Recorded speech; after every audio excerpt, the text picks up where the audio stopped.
오늘 주시는 말씀은 신약성경 마태복음 5장 17절부터 20절까지 말씀.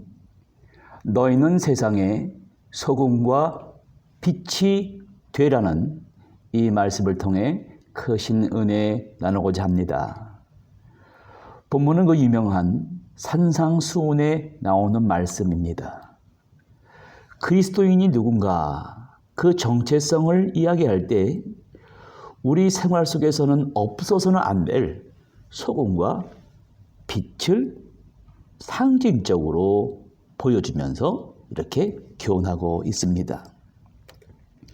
우리가 소금이라는 것은 지금 막 너무나 풍요롭고 생활이 넘쳐나는 거로 그 의미를 잘 모르지만 그 옛날에 이 소금이라고 하는 것은 이 어원 자체가 salt라는 말이 라틴어 셀라리움이라는 말에서 나왔습니다. 로마 시대 때 군인들에게 지급되는 것이 무엇이었냐면 월급이 쌀, SAE, 소금으로 지급되었다고 합니다.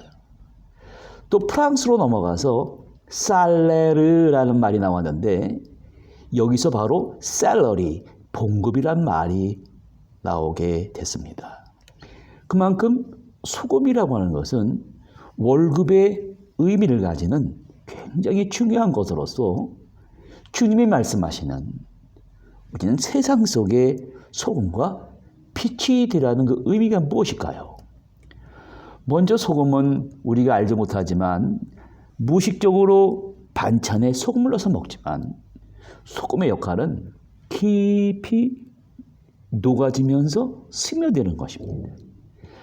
소금이 다른 음식물과 결합이 되면서 스스로 녹아 없어지면서 음식의 맛이 깊이가 더해집니다.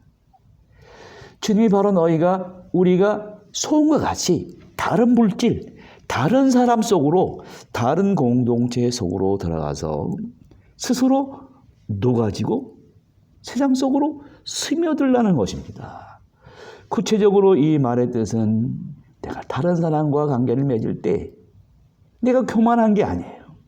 마음이 알아도 지식이 넘쳐난다 할지라도 스스로 낮아지고 겸손해지라는 것입니다. 그 낮아지면 어떻게 됩니까? 소금이 음식에 들어가서 맛을 풍요롭게 내듯이 다른 사람과 맺는 인간관계가 변화가 돼요. 공동체가 전혀 달라집니다. 어떻게 달라진다고 합니까? 음식이 소금의 영향을 받아서 화학 변화를 일으켜서 음식의 맛을 더하듯이 내가 낮아지게 될 때 죽어가는 사람을 살릴 수가 있고 사람을 변화시킬 수가 있다는 것입니다. 주님은 이렇게 하나의 문제 제기를 하십니다. 소금이 이 중요한 이 기능, 그 맛을 잃게 되면 어떻게 될까? 무엇으로 음식을 짜게 할 수 있을까? 그 기능을 못하면 밖에 던져서 사람들에게 밟힌다고 하십니다. 우리가 현재 먹는 소금과 당시 먹는 소금은 조금 다릅니다. 우리가 먹고 있는 소금은 잘 정제된 염화 나트륨을 음식에 식자재로 씁니다만 고대 세계에서 어떤 대부분의 소금은 소금물을 증류해서 얻는 것이 아니라 염분이 있는 그 늪지가 있어요. 늪지에서 추출하는 것이기 때문에 불순물들이 많이 섞여 있습니다. 그래서 그 진짜 소금은 불순물보다 쉽게 녹기 때문에 용해되어 나기가 쉬웠고 그렇게 희석되어 소금이 추출되고 나머지는 쓸모가 없게 되었어요. 그러니 쓸모없는 것들은 사람들은 밖에 내다 버린다는 것입니다. 예수님은 이 아무 쓸모없는 소금이 사람들의 발 아래 밟힌다고 합니다. 이 말하시는 이 중요한 교훈은 이 세상은 질병과 코비드-19, 도덕적, 윤리적 기준이 저급하고 끊임없이 변경이 되고 삶의 질서가 기준 자체가 존재하지 않습니다. 예수의 제자들이 소금과 같이 겸손하게 자기 희생과 섬김의 삶을 살아야 된다는 거예요. 이 세상에서 소금의 맛을 내고 더 나아가서 이 부패한 질병과 죽음과 죄가 지배하는 곳에 부패한 곳에 들어가서 방부제와 소독제의 역할을 해야 된다는 것입니다. 세상의 소금이라 불리울 수 있는 이 주님의 제자들이 어리석게 교만하게 행동한다면 다 무너져 내리는 거예요. 능력을 발휘할 수가 없는 것입니다. 그 후에는 쓸모가 없어 사람들로부터 모욕과 무시를 당하게 된다고 합니다. 주님은 곧 14절 15절에 너희가 또한 세상의 빛이라고 하십니다. 빛의 반사체가 없으면 어두워 사람이 보이질 않습니다. 사람은 빛이 있어야 길을 볼 수 있습니다. 어두운 곳에 빛을 쫙 비치게 되면 큰 것은 더 크게 봐요. 작은 것까지, 미세한 것까지 다 볼 수 있습니다. 거울을 볼 때에도 빛이 없으면 내 얼굴이 보이지 않습니다. 이 세상을 살아가는 사람들을 보면 양심적으로 살아가는 사람이 있어요. 비양심적으로 살아가는 사람도 있습니다. 이 비양심적으로 살아가는 사람이 어느 날 갑자기 깨닫게 됩니다. 양심은 빛과 같습니다. 내가 비양심적으로 내가 한 말에 책임을 지지 못하는 것을 깨닫게 되는 거예요.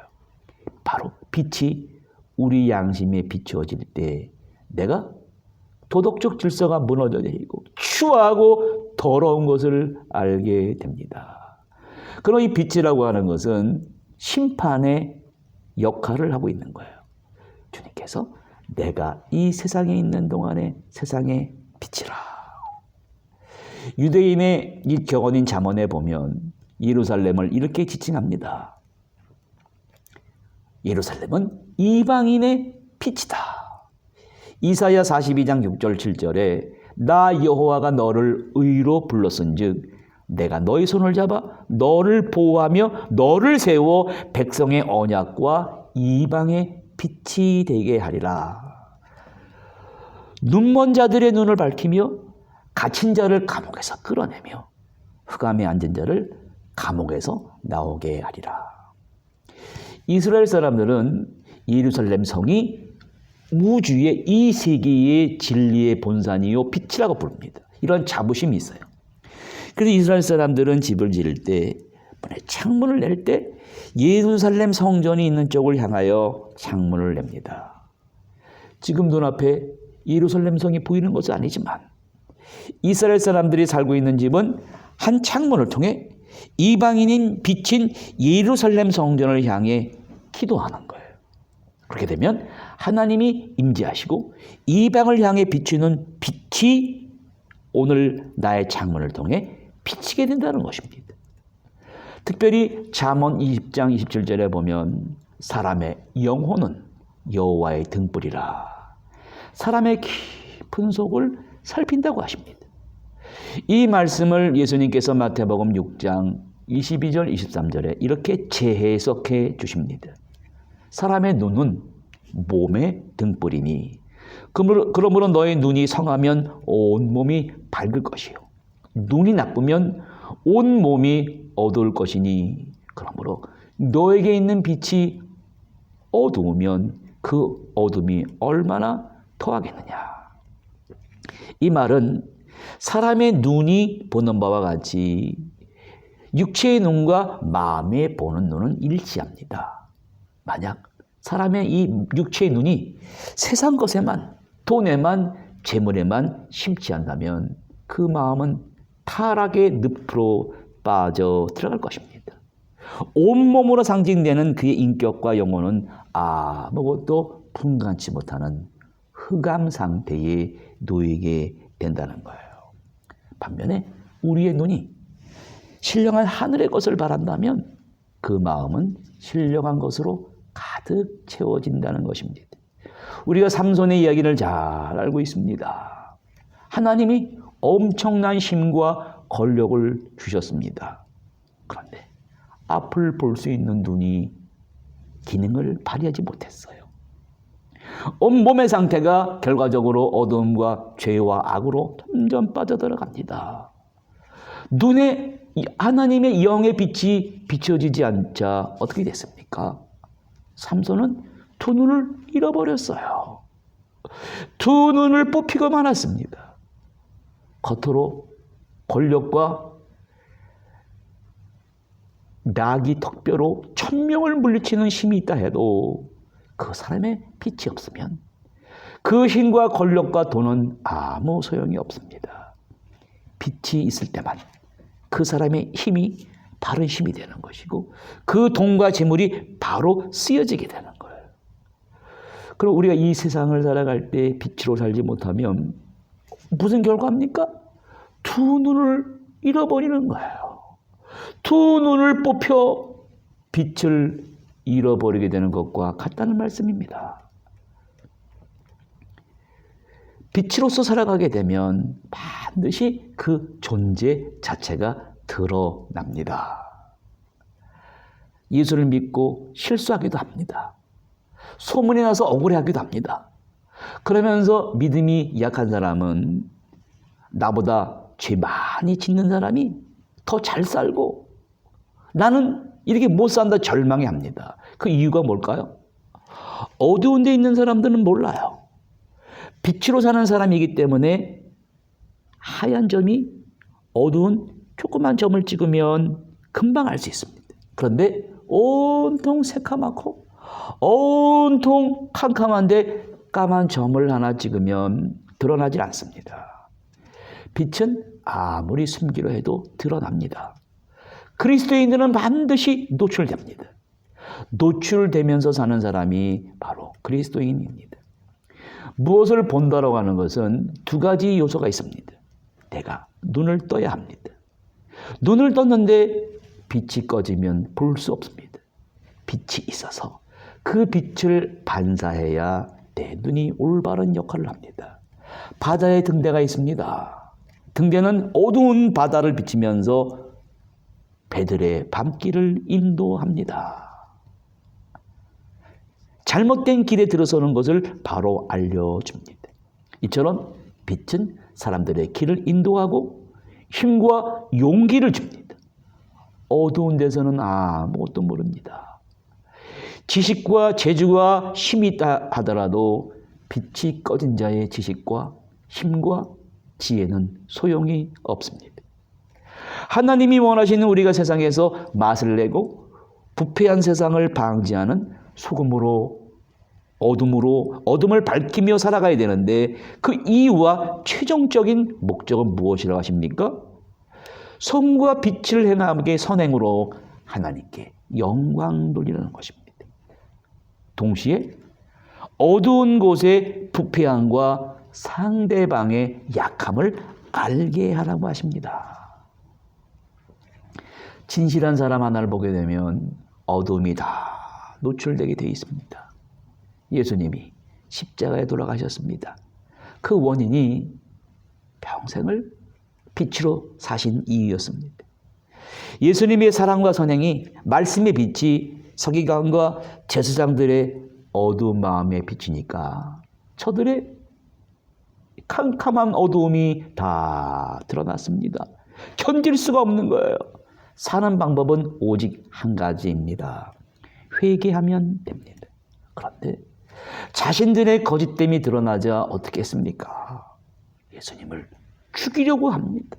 분노했습니다. 마음과 정신세계에 치명적인 병이 들어버린 사람들이었습니다. 예수님의 빛을 꺼버리려고 했습니다. 그래야 그 사람들은 캄캄한 어둠 속에서 살 수 있기 때문이었습니다. 그들도 양심의 가책을 받았습니다.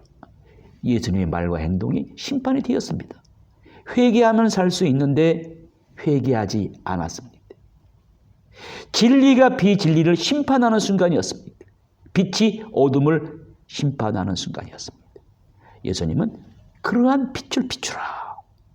그 빛을 보고 다른 사람이 착한 행실은 빛을 보고 하나님께 영광을 돌리게 하라고 하십니다. 사도행전 7장에 스데반 집사가 돌에 맞아 죽어갑니다. 그런데 그 얼굴은 천사의 얼굴같이 빛이 났습니다. 그리스도인입니다. 가장 높은 데서 비추는 빛이 되라는 것입니다. 그러므로 소금이 음식의 맛을 내고 부패를 늦추는 소극적인 역할을 하고 제자들이 세상을 따라가거나 타협하게 될 위험에 대하여 경고하는 것이라면 빛은 죄로 물든 어두운 세상을 비추라는 적극적인 면을 말합니다. 그리고 덧붙여 제자들이 세상에서 물러나게 되면 그 때문에 다른 사람들도 하나님을 영화롭게 할 기회를 잃어버리게 된다는 것을 말하는 거예요.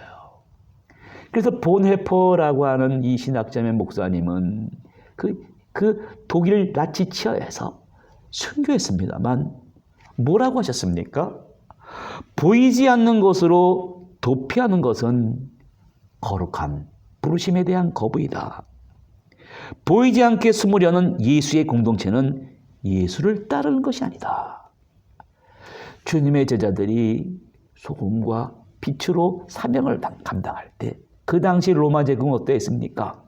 파워를 가지고 식민 지배를 하는 로마 권력, 그 힘을 얻고 거짓된 종교 제사장들, 바리새인, 서기관들을 병들게 했습니다.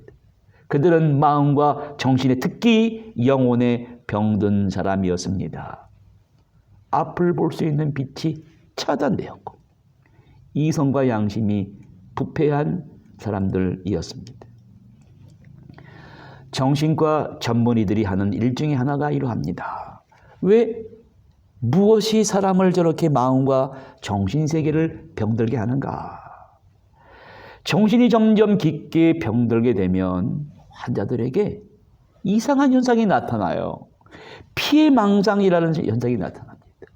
다른 소리가 들립니다. 이 피해망상과 이 환각이라고 하는 것이 그 환자의 정신세계의 중심부인 해결할 수 있는 이 셀프라는 것이 있습니다. 셀프에 들어있다고 합니다. 하나의 인격과 하나의 인생사에 하나의 희망과 하나의 욕망이 그 셀프의 배후에 숨어 있는 거예요. 칼 융이라는 정신의학자는 이러한 발견을 했습니다. 인간의 마음과 정신이 병드는 원인이 사람이 이 셀프의 배후에 숨어 오랫동안 인류 역사의 갈등을 유발시킨다는 사실을 깨달았어요. 그 칼 융의 인격 심리학이 이러한 셀프의 숨겨진 배후를 다루고 있습니다. 왜 사람의 정신과 마음의 병이 듭니까? 자기의 이 셀프에 숨겨진 희망과 욕망이 교차하면서 병이 시작되고 점점 깊어지면 비극적인 붕괴의 어두운 모습만 보이게 된다고 합니다. 하지만 환자의 영혼에 감춰있는 다른 측면의 삶을 보는 일은 드물어요. 그래서 보통 사람들은 이러한 자신과 타인의 마음과 정신의 병이 든 사람의 겉모습을 보고 다 속게 됩니다. 성경은 바로 이러한 부패한 인간의 정신세계를 다루고 터치합니다. 그러면 이러한 피해망상과 정신세계가 부패한 사람들에게 내가 세상의 소금으로 빛으로 접근해야 된다는 것은 어떻게 해야 하는 것일까요? 이거 어떻게 해석해야 되겠습니까? 마음과 정신이 심각하게 병이 든 사람들은 자신의 부정적인 모습을 상대방에게 투사시키고 또 뒤집어 쓰이고 위협하게 됩니다. 과거에 자라면서 받은 정신적인 상처와 병이 누구나 다 있습니다. 그 원인을 피하는 것이 아니라 내가 찾아가 그 문제를 회피하지 말고 직면하게 해줘야 됩니다. 같이 손잡고 기도해주고 고민해주고 위로해주고 풀어주는 설득이 필요합니다. 그리하여 실생활로 돌아갈 수 있도록 도와주어야 됩니다. 어떻게 구체적으로 풀어줘야 됩니까? 마가복음 9장 50절에 주님은 이렇게 말씀하십니다. 소금은 좋은 것이로되 소금이 그 맛을 잃으면 무엇으로 짜게 하리요? 너희는 속에 소금을 두고 서로 화목하라. 이렇게 말씀하십니다. 소금이 없이는 아무리 좋은 음식이라도 희생 제물의 음식이라도 소용이 없습니다. 지금 주님이 마가복음에서 이 말씀하실 때 제자들이 서로 누가 더 큰가, 누가 더 제일 힘이 지식이 많은가 논쟁하고 있었던 순간입니다. 그러나 예수님은 희생 제물을 보아라. 살코기나 완전히 태운 번제나 곡식이나 어떤 것이 더 중요한지에 대해 다툼은 있을 수 없는 것이다. 소금을 치고 제물로 하나님께 바쳐진 것이라면 어느 것이든지 하나님께 받아들여지는 것이다. 그러니 너희 속에 소금을 두라. 그 뒤에 서로 화목하라는 말씀이 나오는 것은 굉장히 잘 어울리는 말씀이에요. 소금을 두고 공동 식사를 한 사람들은 곧이어 친구가 됐습니다. 투쟁이 있을 수가 없습니다. 레오나르도 다빈치가 유명한 치외 만찬, 이 치외 만찬이라는 12제자와 예수님의 식사는 유다의 배신을 상징적으로 부각시키는 거예요. 소금의 언약을 깨뜨려 버린 사람을 보여주는 것입니다. 예수님은 레오나르도 다빈치의 치외 만찬 중에 그 말씀을 하시는 거예요. 너희 중에 하나가 나를 팔리라. 이 말씀에 제자들이 나는 아니라는 거예요. 너도 아니라는 거예요. 가룟 유다도 예수님께 나는 아니지요라는 말입니다. 마태복음 6장 23절에 나와 함께 그릇에 손을 넣는 그가 나를 팔리라. 가룟 유다를 지칭하시면서 네가 하는 일을 속히 하라는 것입니다. 그림으로 말하면 소금의 언약이 깨어지는 것입니다. 소금이 엎어지는 거예요. 사람으로 태어나서 소금의 기능을 상실하는 것입니다. 자기 희생과 자기 부정을 상실해버려요. 어떻게 됐습니까? 가룟 유다는 거부했어요. 소금의 언약을 저버린 결과 무슨 일이 벌어졌습니까? 스스로 괴로웠습니다. 스스로 이 정신세계 속에 있는 마음속에 깊은 셀프의 그 양심의 기능이 그 어두운 가룟 유다를 비치면서 스스로 목매달아 죽게 만들었습니다. 골로새서 4장 6절에 바울은 기독교인들에게 이렇게 말합니다. 기독교인이 말을 할 때는 은혜가 넘치게 하십시오. 대화할 때는 다른 사람을 절대 깎아내리는 것이 아니라 지치는 것이 아니라 그들에게서 가장 좋은 점을 이끌어내는 것을 목표로 삼으라는 거예요. 바로 소금의 지혜를 가지고 말하라는 거예요. 베드로전서 3장 15절 16절에는 베드로가 또 어떻게 말씀합니까? 새로운 번역에 이렇게 얘기합니다. 여러분의 삶의 방식에 대해 묻는 사람에게 할 말을 준비하되 최대한 겸손하게 예의를 갖춰 답변하십시오. 하나님 앞에서 양심을 깨끗게 하여 사람들이 퍼붓는 욕설이 여러분을 괴롭히지 못하게 하십시오. 오히려 그들이야말로 깨끗함을 받아야 할 사람이라는 것을 여러분의 말로 소금을 두고 화목케 하면서 깨닫게 하십시오. 이러한 그리스도인으로서 소금과 이 세상의 이 빛의 기능을 다하게 될 때 오늘 우리의 어두운 모든 문제들이 하나씩 둘씩 다 해결되고 그곳에 하나님의 아름다운 나라가 확장되게 될 것입니다. 그러한 은혜가 넘치시는 그리스도인들 되시기를 간절히 바랍니다.